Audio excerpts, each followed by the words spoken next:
So I wanted to start off by showing off one of my student's work. He graduated yesterday from my 14 sessions in private tutoring. And they don't always have to be completed in 14 days. The way I work is they get their sessions and they can use them how they want within like a 6-month time span. So we started in October and we finished this month. We finished yesterday, or I believe it was yesterday or the day before. And this is his first piece. So this piece wasn't his actual first piece. I know there's something earlier than this, but it was a little bit, more. This was the first face that we came to for our first session together. So this was the first face that came out. Before there were just a lot of experimentations and then after. His latest week we moved into color. We talked about symmetry and beauty, hair, and the improvement is so phenomenal. I couldn't not show it off. I've been showing it off to everyone, and I can't not show off. I try to be humble and I try not to show off, but I know it's not all my effort because it's the student really pushed hard. His name is Leander. And he comes from a not really artistically oriented household. He's probably the only artist in that entire household. He's surrounded by doctors and people who move more towards academics. And he managed, despite his environment not being pro art, he managed to improve this much in just 6 months or less. Our sessions were spread apart. He had other work on the side, and he had a lot of schoolwork, and he just had life to deal with. And I cannot begin to express how proud I am of Leander. I have just all the respect for him for being able to see his goal and just push and invest into it, and not just that, but just have to face the failure of the paint overs every single class, and despite it say, you know what, this current piece doesn't represent me. Even this piece is something that I feel like he's already better than. He's improved so much, and a lot of artists, when they see a before and after like this, they're like, wow, was this like a 5-year thing? Like this, did this take him like 5 years? And I just go into, like, I kind of just, at first I'm solemn and I kind of mourn for them because they think that it really does take 5 years. They truly think that it's in the years. This was less than 1 year, and his improvement is so phenomenal. It's blown everybody who I've shown it out of the water because it's something that is like mythical for some people. It's for some people this is so impossible to achieve. For some people who are currently draw like this think that it will take them years, and they look at stuff like this and they say, oh, it's just going to take me forever. This is never going to be me. This is me when I'm 30. This is me when I'm this. I used to be like that. I used to be just like that. But because I eventually discovered form studies, I started teaching form studies. Learning became efficient, and learning was all about the principles and the fundamentals before the object, before the subject. And so because we focused on the fundamentals, we rushed the things that he had issues with. We rushed the head. We made sure that he had form studies behind him, that we rushed concepts like symmetry and blocking and early stage stuff. We perfected how well his early stage painting looks like. We delayed color, and it all paid off in the end. He wasn't so concerned with having beautiful work. He was concerned with having beautiful studies. Do not be concerned with having beautiful work. Have beautiful studies. Write that back to me. Because beautiful studies are the groundwork, are the foundation, are the fundamentals for your improvement later on in life. So I'm not going to sit here and pretend this is all my work. No, it is not. I offered the fundamentals. I taught them in the way I do, and I connect with my student. But after that, it's all up to the student. This is a disclosure or a thing that I say right at day one with any student I take on. And I choose my students very, very wisely. I choose the students that I know really want this, and that my time won't be lost on them. And unfortunately, I've had students who I've lost time on them, and they didn't really like art. And it just took them a little bit of experimentation to learn that they didn't like it. But sometimes a student like this comes along, and I offer them everything that I have, and not a single word I said is lost. Everything that I offer them, they take and they apply it. And I always say, our classes together will be two-parter. There will be the knowledge aspect, what I offer you in the middle of class, and then there will be the corrections that I send back to you, and then your recording of the class. But everything after that outside of knowledge is application. Being able to look at yourself in the mirror and say, I'm not going to watch a movie today. I'm not going to game today. I'm not going to do this. I'm going to sit down and draw till it hurts, till my brain can't do it anymore. And I'm going to apply all these corrections. And it's not just going to be a passive application of what I think looks good based off what she did. It's going to be an active operation. It's going to be an active application of all the stuff that I know. I'm going to think about core shadows here. I'm going to think about edge work here. And eventually all of that active, conscious application of fundamental becomes passive, and it becomes instinct and habit, and that's how you know you've improved. And the passage of time is a beautiful thing. And you may think that time is an obstacle for you right now, but it's one of your tools. It's how you make sure that you solidify, and repetition can't be done without the space of time. So I cannot congratulate the student enough. They've done so well. They always had their work done, and everything that I wrote, they tried as hard as they could to make sure all components of the homework were handed in, from form studies to photo studies.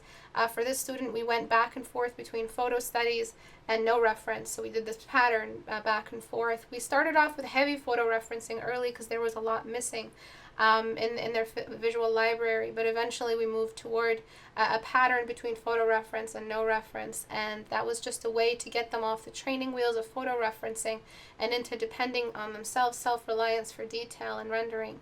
As for their particular habits at home, I don't have knowledge of any of that, but I know the student is a hard worker. I know he's focused, and he's a crown jewel in the showcase on my website.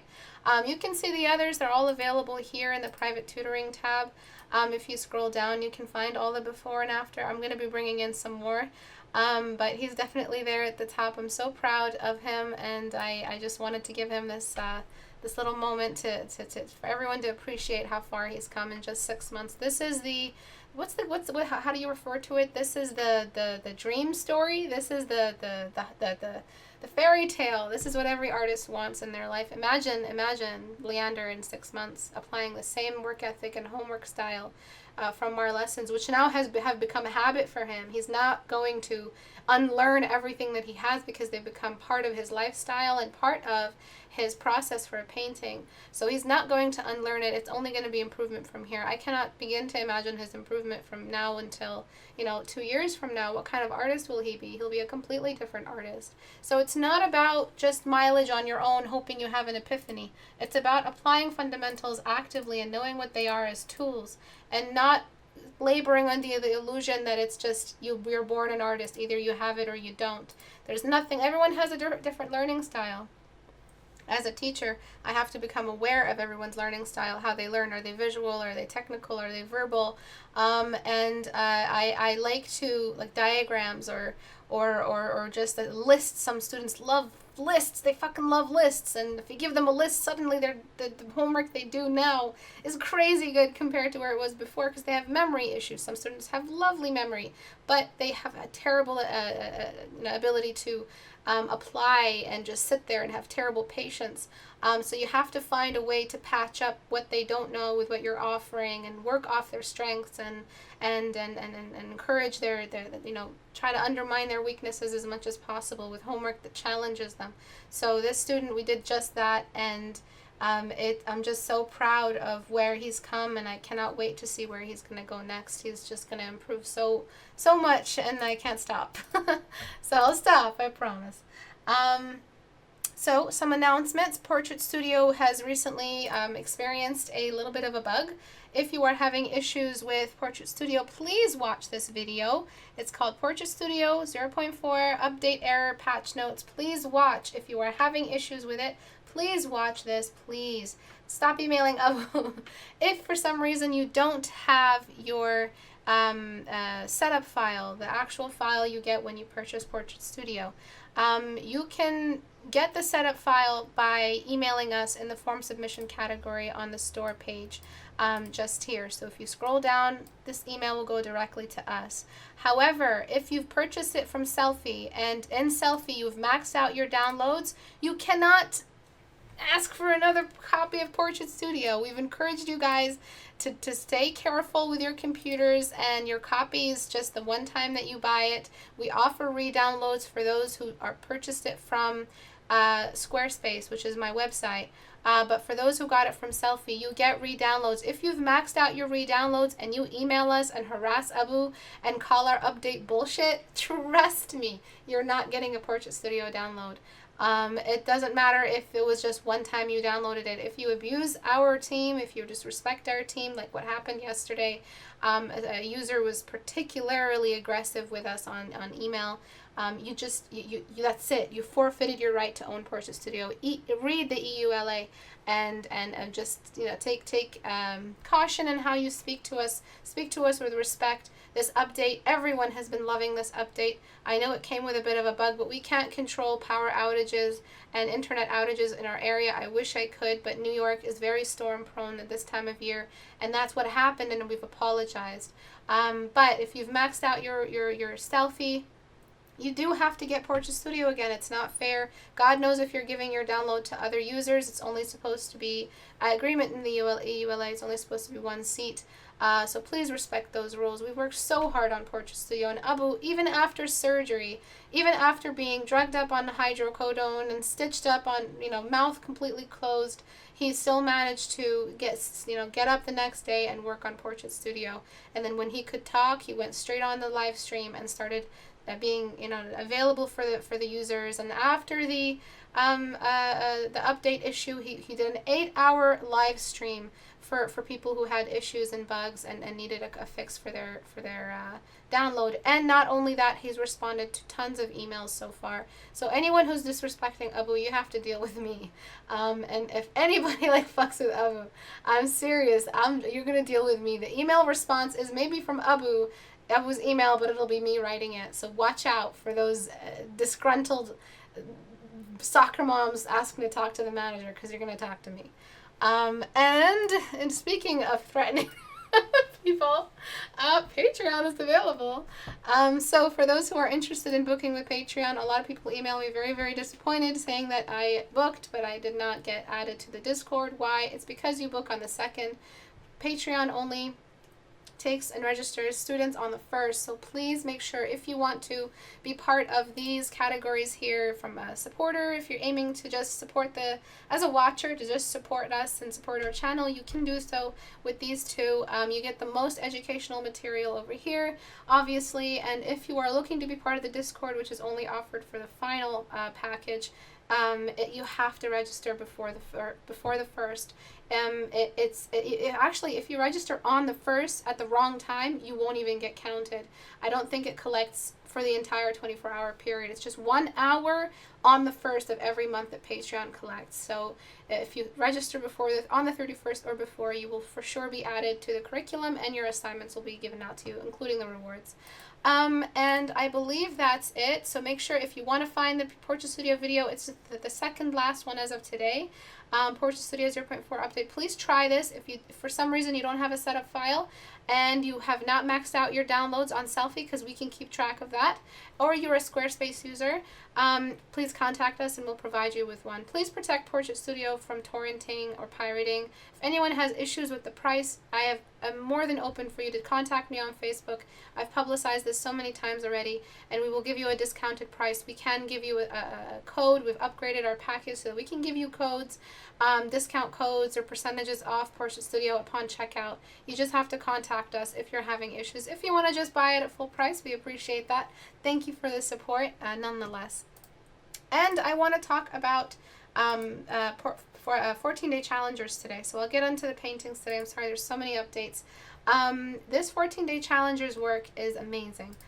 So I just wanted to take a look at that first. But I want to talk about 14-day challenge. A lot of you who are doing the 14-day challenge are working off references. Please don't do that anymore. And as for references, and I want my mods in on this, please do not call it a study if it's a photo reference. It's not. Photo referencing isn't allowed on our channel because it's not student friendly. It's just not study. So a lot of you have been working so close with your photos. I mean, this is a study because the student took it upon themselves to change some characteristics and try to apply some stuff on their own, like some of the eye size and a little bit of the hair. They've managed to not work too closely with the reference, but they've picked up on all the form signatures. However, I see stuff like, where are you?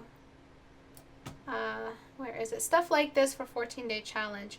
This is wrong because you are duplicating what is happening in the photograph in your piece. The 14-day challenge is meant as a meditation, not photo reference dependent on your technique and your application of form. The face is now treated as an object, not a subject. If you work with a photo, it becomes a subject, and it's just one kind of face. You may have multiple references because multiple references ensures, for me as the teacher, that you're not depending on just one, because that's the problem. If you only have that one-trick pony system in your studying, you'll only be a one-trick pony for the rest of your life. But if you have a nice, diverse set of photo references you're picking up and putting onto your 14-day challenge template that has already been started before you looked at a reference, it'll be that much better for your improvement and for your diversity and your face knowledge. Another example is, see, I like photo references like these. It's not a duplicate. It's not some sort of, it's not a skill thing. Being able to duplicate a photograph is not skill. Maybe in patience, but that's about it. I don't have respect for photographs that copy everything perfectly. This is useless for you. This photo reference is useless for you. It's not attempted. There's no brush quality attempted. There's no, it's not a real color gradient, so it's not even a skin study. The only thing you have is just a really, really bad tan for a movie poster. Then you've got the glasses on. What are you really learning if you're hiding the most important part of the portrait? I mean, it's unless you're like a super fan of this artist and a super fan of this actor and this photographer, and you think this is the best shot you've ever seen, you want to copy it exactly, which I don't think is the case, then you can do this. But please remember that photo references like these are useless. You want a grayscale so you can practice the form of the eyes, practice the symmetry of the face. Stop copying your references so closely. I hope that is, like a good kind of little warning for you guys. And that's it. I'm going to jump into the paint overs today. So where are you? I'm going to look at this. I'm going to look at this 14-day challenger who graduated. And I'm going to look at this 14-day challenger on their day 7. And then I showed that off. Okay, good. Working with a reference is like get info, not copy. Exactly. You're supposed to be able to spit the info back whenever you need to. If you're photo reference dependent, you won't be able to spit the info back when you need to. Okay, so let's get started. So I'm going to start off with this piece. The problem with this piece is that you have tried too much too soon, and you probably don't have a lot of gesture studies under your belt. And it's a really, really short canvas. And it's a very, very awkward gesture that doesn't have much referencing behind it. If it did, it wasn't referenced properly. So what I'm going to do is just duplicate this layer.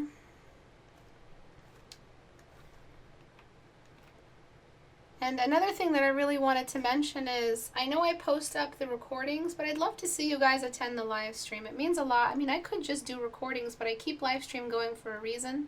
And that's because it feels more like a classroom. My students are there speaking with me.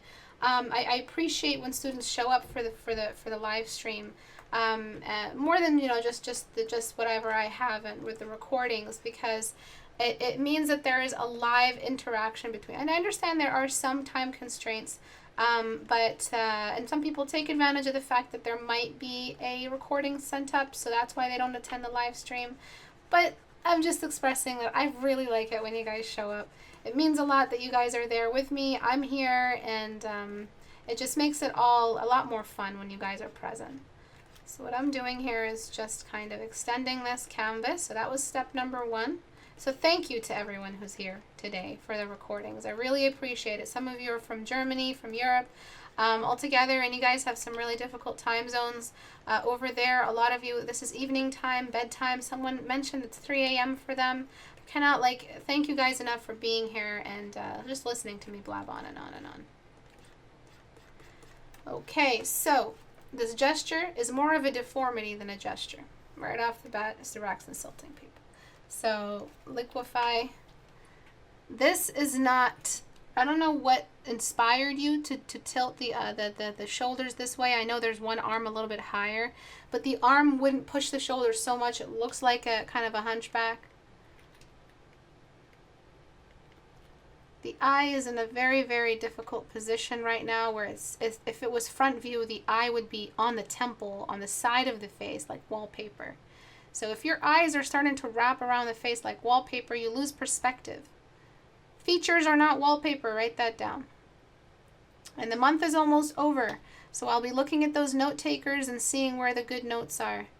The nose was way too lifted up. I get you're doing a perspective thing, but the nose was way too uplifted that it felt more like a piggy nose or something like that. The lips were asymmetrical.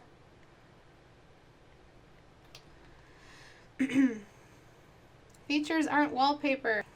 I have a lot of German viewers, and I cannot, I need to let you guys know that I love German, okay? I've just, especially because Leander, the student showcase for today, he's German. So you guys are my favorite. I don't know why Germans have taken to me, and I am just really, really enjoying it. I couldn't be more grateful. A lot of German viewers. Maybe it's my assertion, my temper, straight to the point. Whatever it is, just don't stop talking German, you guys. Oh, thank you, Teresa. That means so much. Thank you. A lot of people have my live streams noted down somewhere, part of their schedule, and it makes it very, very worthwhile. And it encourages me not to ever allow a class to get canceled, only when there's a serious situation, like I was surgery, I canceled class, or if I have a surgery or if I'm sick, I'll cancel class. But I hate missing classes. They're the highlight of my week. We only get 2 of them a week, so it just feels like I'm hanging out with friends, not so much an instructor anymore. That sounded a little pathetic. So I'm just going to show you the before and after. It's hard to describe what it is exactly that I'm doing to each feature, but I'm pushing them along the perspective and aligning them along a 3/4 symmetry. There's still symmetry in 3/4 view. Please, when I say 3/4 symmetry, I don't mean make 3/4 view as symmetrical as possible in relation to front view symmetry. No, 3/4 view symmetry is specific to the rotation, so it's a rotational symmetry. 3/4 view symmetry is rotational symmetry. Write that down. So before, after. Do you see what happened? How the eye feels like wallpaper? Before. Oh, crud. After. Oopsie. Let's try that one more time. Before, after. Okay, the shoulder was like all. I'm sorry for that sound effect. It's just the sound effect I think of when I think of this gesture. It's very gruntled. Before, after. The eye was like wallpaper stretched off. The eyes weren't focused. It seemed more like like a deliberately alien thing. And that's what happens. The scariest part, which should scare you as well, it should be creepy, spoopy, kind of scary, cautionary tale, is weirdness in the features that you can't see because you're used to them. So don't let yourself get used to weird features, because it'll bite you in the butt. Being able to critique yourself is a powerful tool. And if for some reason you cannot see these issues, even when you flip, even when someone tells you, yo, this face looks totally off, you say, screw you, you're not my friend anymore, kind of like familiar, like that's how normal it looks to you. You need to be instantly put on some rehab for symmetry rehab, because that is probably the most dangerous second to line dependency and contrast dependency, is weirdness in anatomy that looks right to you. I don't know the official term for that. If anyone knows, please enlighten me. But just weird anatomy, just like, I don't know, personal anatomy tastes is what I can call it. It's like a tunnel vision. So if this looked right to you, then if you were more concerned in your submission describing the light on the leaves than you were with saying, hey, something about the face looks wrong to me. If that face looked right to you, something's wrong with your ability to critique yourself, and that needs to be remedied right away. So because you've kind of shown off that she has a breast line, but it's not so big, but she does have a pretty defined feminine silhouette, adult, puberty's already come and gone. That means that you can't have such a large head in the silhouette because it's starting to look like a 14-year-old with early curves. It looks uncanny and off. The neck is very long as well. There's also a perspective to the head that you're not applying. See how much more in sync her head size is now with her age and her as a beautiful creature or as a female. You have to kind of get the puberty intact. You gotta like sync the puberty across. So the beauty now, this recognizable trope, everything seems to be intact. You can't all look like a Bratz doll. So before, after. Bratz dolls are disgusting. I've always hated those things. Please don't buy your kids Bratz dolls. And then I'm just going to create some edge work here. That was probably more of a concern for you than the leaves or light on the leaves or whatever else you were trying to do. Another thing is that you were going for greens that weren't really doing what they were supposed to do in a nighttime scene. So I made it a little bit more blue, and I'm going to go back to before I did that and paste. Things are a little bit more blue in the after, I think. I don't even know if I did it right. And the reason why I'm doing that is because I will bring the old layer back, but that's just so that we can have, a nighttime tint, a blueness to the tint. These are earthy daytime greens. So you had a gesture issue, you had perspective issues on the face, you had symmetry issues, you had a wash issue. This is why I say stay away from masterpieces. A lot of the time a student starts off a study and they turn it into a masterpiece and they think I won't tell. I can tell. I can tell right away if someone used a photograph. I can tell right away if someone photo bashed because some things just don't sync up.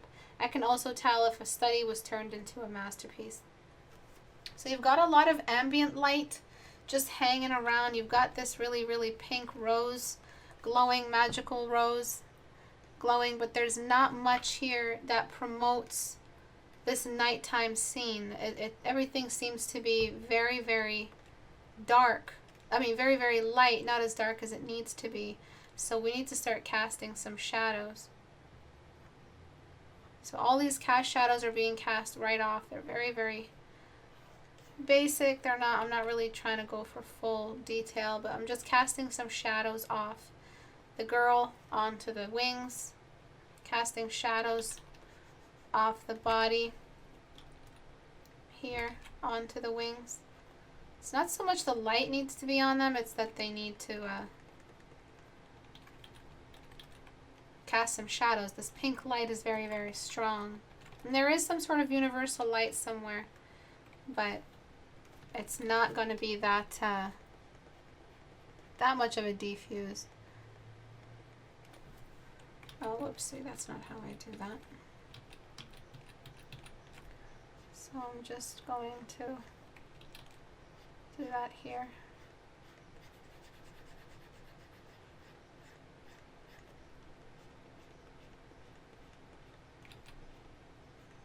Okay, so I'm just trying to create a difference between the cast shadow of the body onto the space behind, whatever objects are behind, giving them some more definition on the hair as well, very, very big deal. And then just a little bit of form on the shoulders. Okay, and that should kind of help you get started on where to go, but sometimes when I get a study like this, I don't feel like it's going to matter what I paint over and on the masterpiece. I feel like I shouldn't encourage the masterpiece at all, and by correcting it, encourage the student to continue work on it.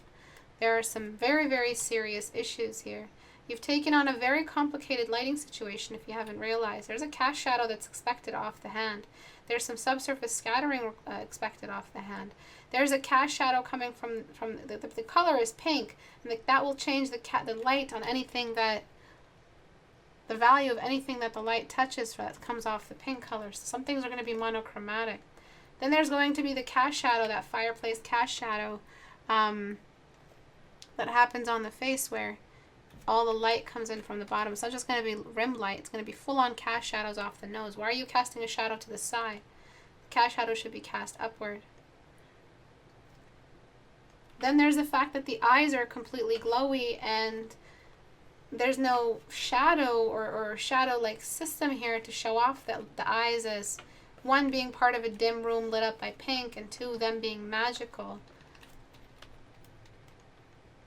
So they need a dark scene in order for us to really appreciate them. So a lot of problems. This is how I would go about fixing them and making sense of them, but that shouldn't be the lesson for today. The lesson for you is that you need to single out every component you had a major issue with and piece by piece study them separately until you get better. If there is some far off light cast onto the shape, then we can, reintroduce that rim light. But only on one side. I'm not sure why you're bringing it on both sides. One of these sides should be darker, weaker. So these are very, very quick, soft brush strokes. Please don't paint like this. This is just because of the painting. I'm going to shift things over again into some blue. So before, very warm, earthy colors. And I'm just going to exaggerate that light there.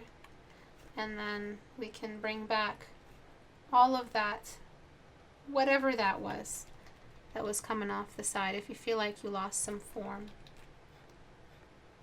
Slowly, elegantly, gracefully, we're bringing in that extra little rim light.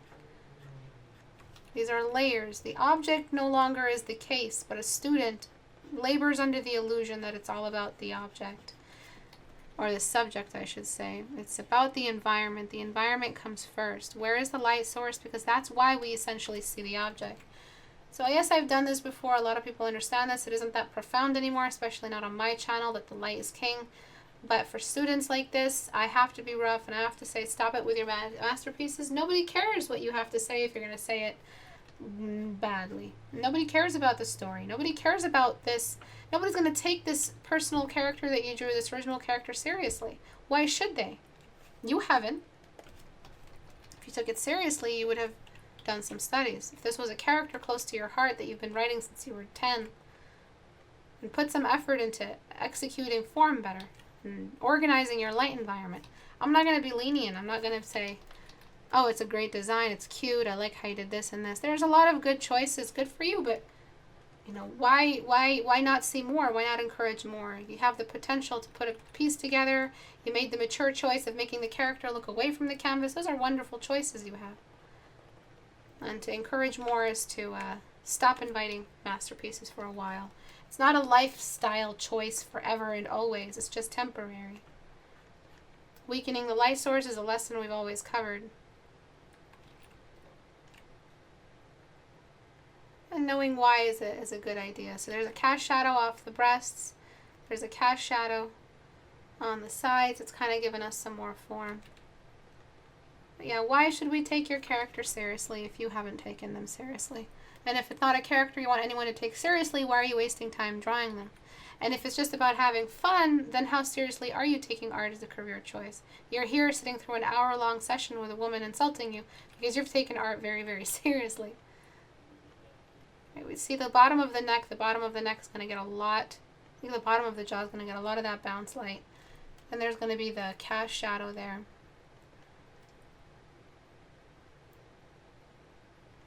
A little bit off that light source right on the nose is a tiny little addition. So look at this. We're hiding more of your precious character, but your character looks better? What? It's like a fetish. Yes, t-shirt. Crush me. See how nice that cast shadow on the nose? But God forbid a student casts a shadow upward. It might make the face look ugly. It's all about making the face look beautiful and pretty like a Sakimi-chan painting. It's not about that. Cast that nasty shadow. Cast it. It's good for your painting. It's healthy broccoli. Because it's really going to affect the way you introduce them in an atmosphere, in an environment, the way we see the character and meet them. You want to make this look magical? Magic glows. So some of this pink is going to just leak onto other stuff. Just a little bit. Light throws off its color and its magnitude. If you want there to be another nasty shadows, because healthy broccoli.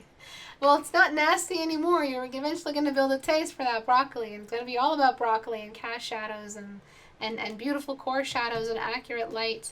But at first, broccoli tastes gross. Kale tastes gross. But when you realize how good they are for you in your painting, and I'm pretty much exhausted every single metaphor up till this point. Okay, so before, everything glowed, everything was in the front, everything was diva, everything was the chosen one. What's the chosen one really in a scene? If I met her already and I knew her for a couple days and she brought out this flower, the flower would be what I really am looking at. I know it's all about her, but the flower is the point. So I'm going to let the flower decide how much of everything I'm seeing, because it's going to make things look more magical.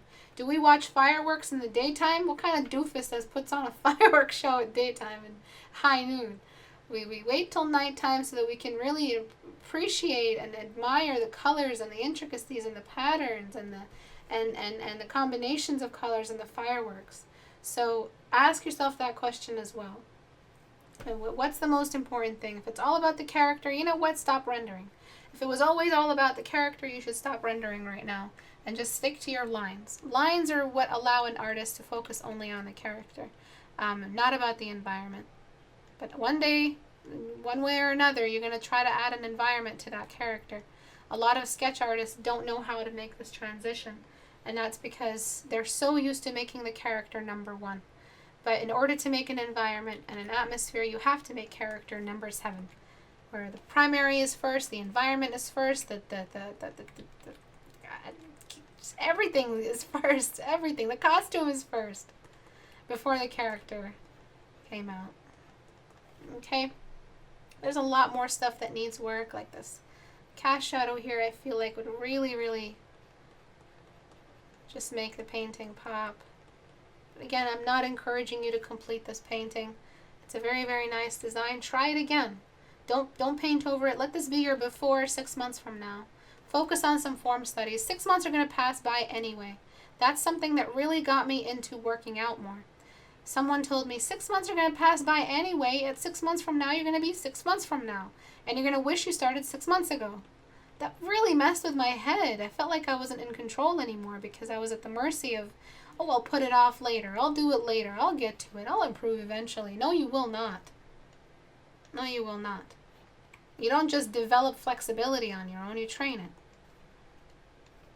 You don't just say, oh, one day I'll be good at gymnastics. It doesn't work like that. A skill is an everyday struggle. Okay, I'm going to stop messing around with this. I hope that was good. Before, perspective issues, jump straight into that. Jump straight into a 3/4 view, 14-day challenge, or front view. Okay, so before, after. Istebrak, I don't speak English very well, but I understand all. Will it be useful if I have your private classes?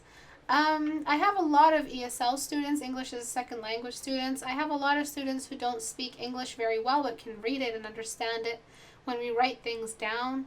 I've had a lot of students who, I understand that they can't fully appreciate every word that I'm using, because they just don't know every word that I'm using. So I slow down and I work more with diagrams than I do with words. Some students are English, they live in the United States, and they read in life as much as I did, so they know all the words that I refer to, all the concepts that I use to describe things verbally. But for those who are, from Europe, or students who don't speak English very well, I slow down and I use diagrams more than I do descriptions. 6 months from now, you'll all wish you started 6 months ago. Important life lesson. And don't forget the sparkles. No sparkles. Okay, so before, after, and then I'm closing that up. Good luck with all your studies. I'll see you 6 months from now for a paint over. You better have improved. Pressure's on. And it's easy to improve once you grayscale and think fundamentals. Okay, so this student, for their 14-day challenge, I'm not sure, maybe because it was just, no one was covering it with you, but you're having an issue here with your light environment. It's way too light. Way too light, bro. Now that I'm a teacher, am I allowed to say bro? Like, am I allowed to say, like... or will it just sound like a teacher trying to be cool? I don't know. You guys tell me. Let's run a poll. Actually, what the heck am I doing? Can I say bro? I'm gonna say bro. I don't care. Alright, so I'm bringing that down. It was way, way too dark. Too light. And that's made you have washed out colors. Your values in the day 1 were just fine. But now your values in your day 14 are worse. Why? It's day 14. Brodents. Don't say it after 35. I study intern at a small art school that specializes in digital art, and I have to say I get more out of Istebrak's feedback than I do from some of my teachers who are industry pros. Thank you. I can say newblit. Brodents. Okay. So what I want to see is a less dependency on your contrast. The eyes are beautiful. The expression is gorgeous. But what we're losing here is some solid separation between planes. You have a lot of highlighter moving into the temples. Do the temples stick out and unwrap and stare straight at the light source? No, they do not.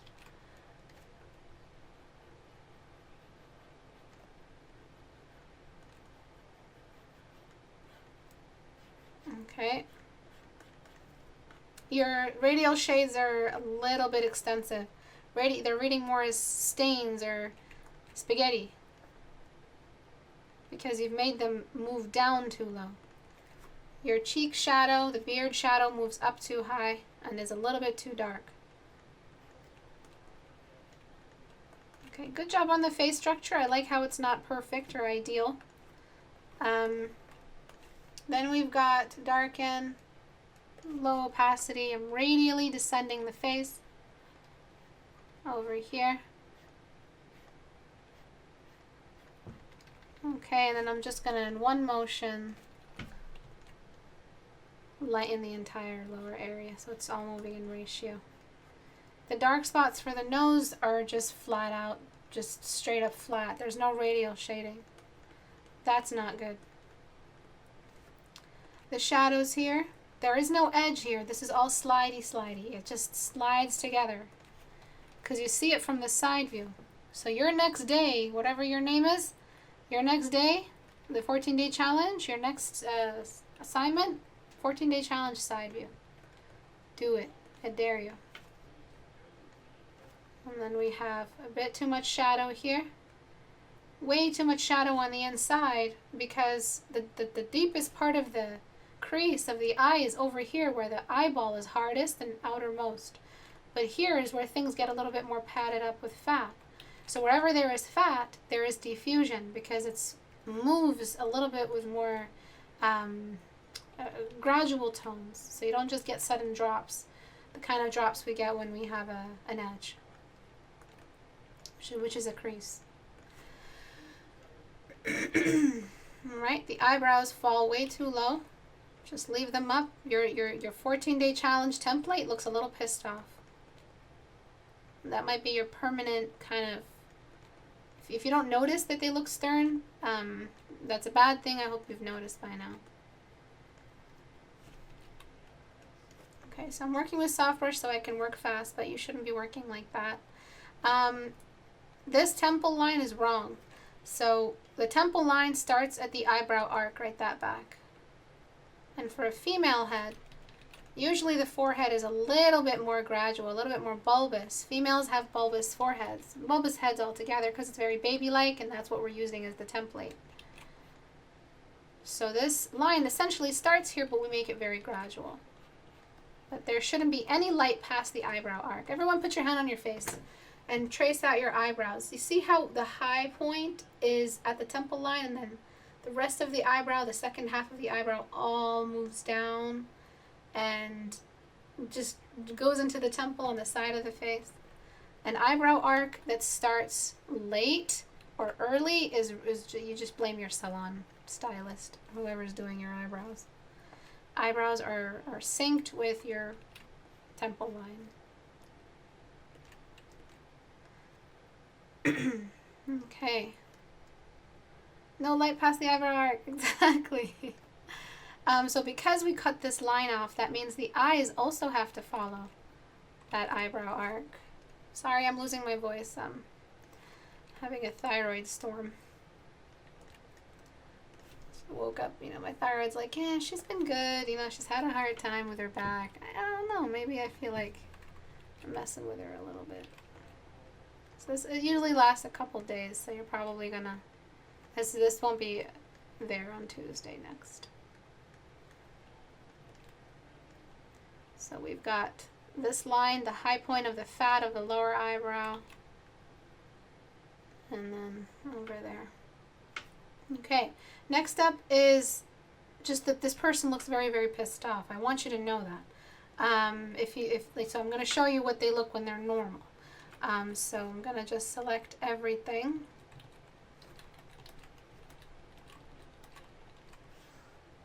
I'll move back.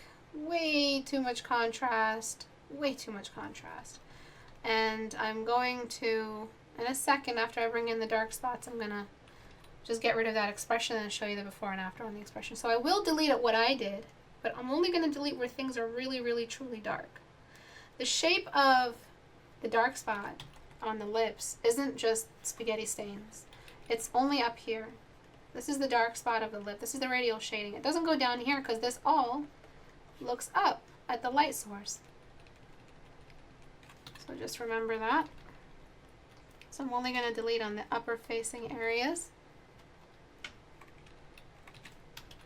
As radially as possible, as carefully as possible. Yeah, I think my voice is really starting to hurt.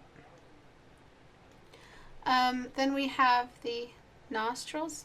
Only dark where it is the deepest part of your nose. You got this character, they got to be able to blow their nose, they got to be able to pick their nose, they got to be able to breathe. If we don't show that their nostril grows inward and with values that are gradual, we don't show off a cavity. You also have no septum form. The septum is this just slides right in. The septum has a little dip to it, just like that. Okay. Then we have the light on the Cupid's bow and the outline light around the mouth.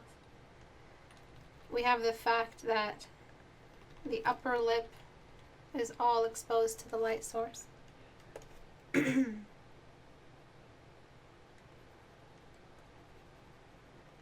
Alright, and then I'm just going to duplicate the layer.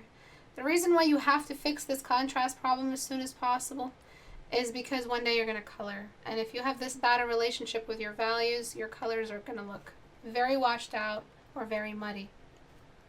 Why? Because either too much exposure or too little value. Filter, liquefy. Actually, I'm so sorry about that. Duplicate layer, filter, liquefy. So I'm going to raise the eyebrows up.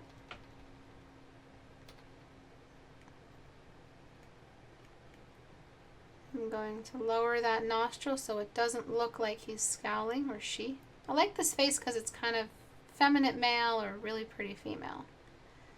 I'm going to lower that attitude in the mouth. I'm going to give back the Cupid's bow. And I'm just going to open up the eyes a little bit so the eyebrows look more forward. Show more of a neutral expression. in position rather than something pissed off. I'm going to tuck in the sides of the face so it doesn't look unwrapped. Things look like they're turned away. And so any questions at all about anything I've covered today? There's also the squint.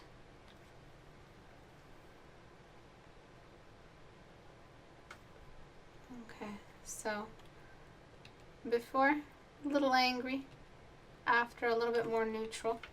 The squint, you can keep that if you want your characters to have that squint. If you're comfortable with that being a constant thing, I'd love for you to be able to squint a little less. I think it is squinting too much, Ariel. Because it feels a little bit like a tired, angry eye. So the one way to fix that is to lessen the visibility of the space of the eyelids at the top. And we do that by just raising the eyes up. So it looks a little bit more focused, less angry, less looking down. And then what happens after that is we kind of get the old position for the lower part of the eyes. And I'm going to close that squint. I'm going to open that squint up.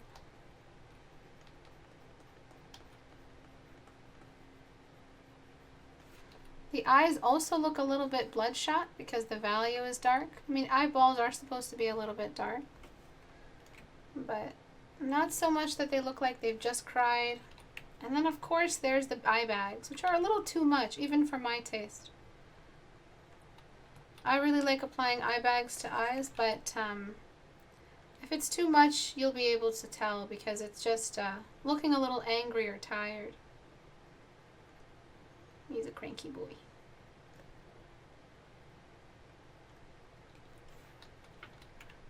Okay, so I throw that in there, just like so. And then just open up the eyes a little bit. And then what I'm going to do is make the eyes focus forward. So open a little bit more, a little less angry, a little bit more neutral. And then you've added some really, really defined age units here. So we have the sagging outer eyelid area. This doesn't happen until you get really old, like 60s, 50s. And then there's the eye bag, which is a bit too much. Teenagers have it too. Babies have eye bags.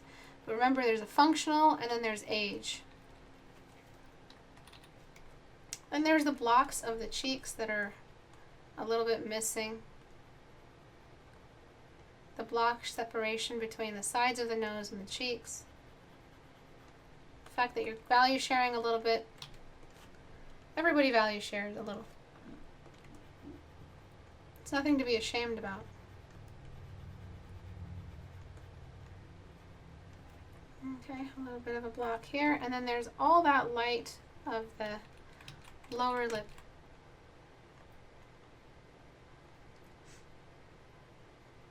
Okay, so if you've graduated your 14-day challenge, hand it in. If I have a day where there's not much for me to look at, like, in variety of paintings or anything like that, I'll move into 14-day challenges for you guys. But really, congratulations on graduating it. You've discovered a lot about yourself, and you're only going to go up from here. 14 drawings ago, you were right there. I love how 14-day challenge has successfully tricked a bunch of students into studying. Because it may be like, because they want that. They want the novelty of the before and after. And because they're striving for that, they trick themselves into becoming great students. Which isn't something they probably would have aimed for. They don't say, I want to be a great student. They just say, I want to be a great artist. But they were tricked into becoming a great student, which is the path, which is what you have to be in order to be a great artist. You have to be a student, an active student. Nobody says, my goal is to be a great student. I wish people were that wise. There's still a little bit of an issue here and there with the contrast between midtones and shadows. I don't have time to fix all of that. But this is definitely an improvement from where it was before. This is the expression difference. So we've made it a little bit more neutral. It looks like a boy because the eyes are a little close together, if you were wondering. And then before, after. Way too much contrast. It all starts with the background color being too light. It tricks you into thinking your values need to go lighter. Feel bamboozled.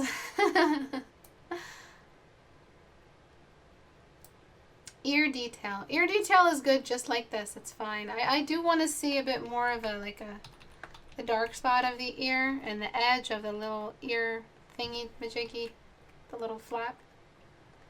Maybe you need that. A little bit of light on the lobe, and then the slight differences, like the change in the values for those little bumps and wrinkles. Something like that. Very simple and not that dark.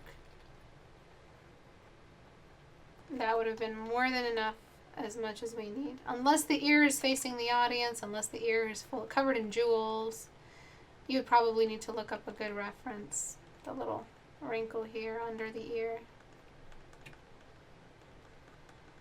Just like that. A little bit of light on the top highest point.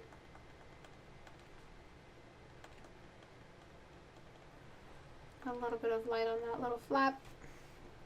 Nothing much, really. Aim to be a great student instead of a great artist. I'm so happy that hit you. Or that resonated with you. Okay, so let's move on to the next one, which won't be a paint over, just a couple of mentions. So you've got a lack of focus in the eyes. You might want to bring the eyes a little closer together. You have too much shine. The forehead is nearly just as dark as the cheeks, which makes no sense.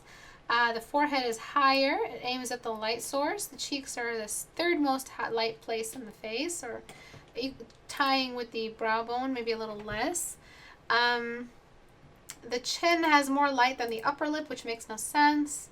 So you want to get a little bit more of a hierarchy developed here between the highest steps of the ladder on the building of the face and the lowest, and how they don't equate to each other. One represents closer to the light source, angled toward. One represents the circular, sphere-like, dome-like movement away of all the features on the lower half, which I call, part of the beard shadow. So good luck with your 14-day challenge. Whenever you're finished, send me a little message on Facebook or something letting me know you're done, and I'll look out for it for the next 14-day challenge critique. And that's it for today. So I had a lot of announcements, tons and tons of them. The most important one being, if you did have issues with the YouTube, with Portrait Studio, and if you had the error, or if for some reason you've never re-downloaded, or you're sure you haven't maxed out your re-downloads, and you've bought from Selfie, you can message us for a download link.